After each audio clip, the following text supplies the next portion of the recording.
Alamin natin ang iba pang detalye ng balitang yan mula kay mobile journalist Ivan Tarinque.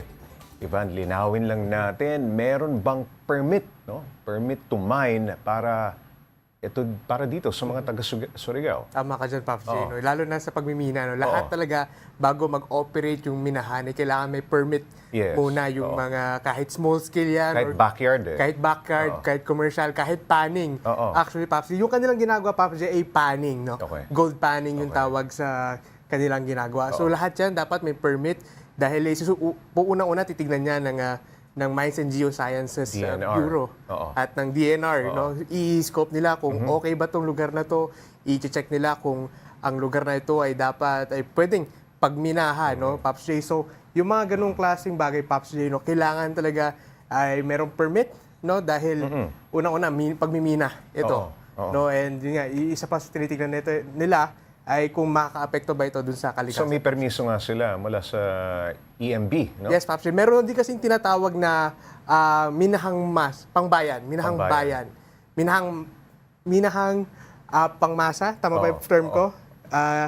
Okay, so yun, Binibigyan sila ng permiso yung mga taga roon, no? basically, Sa Pops barangay. J, bibigyan sila ng DNR ng around 20 hectares Oo. na pwedeng pagminahan. Okay. So- Identified ito, 20 hectares, ito pwede niyong galawin. Tama ka dyan, Pops J. So, 20 But this hectares. is not open pit mining or anong klaseng minahan ito, Ivan? Sila, Pops J, yun nga, panning yung usually Oo, na ginagawa nila. So, So may ilog. sa may ilog banda na Oo. Pops J. Tapos may times din na naghuhukay sila. Kung gagawa lang sila ng maliit na parang Butas. pond. Oo. Tapos yun, lalagyan nila ng tubig. Okay. Then, i-check nila. No? Doon naman sila magpapaning ngayon. At kumikita sila dyan, nakikinabang yung mga pamilya dyan. Tama ka dyan, Pops J. Yun yung parang kanilang main source of income pagdating doon, Pops J. Ivan, sabi mo, kahit mga nag-graduate na ng college sa Surigao, bumabalik pa rin, no? Para magmina yung mga tao dyan. Ano ba ang kadalasang natatapos nilang kurso? Baka naman merong related sa pagmimina at pwede ring i-modernize, no? Ang kanilang industriya.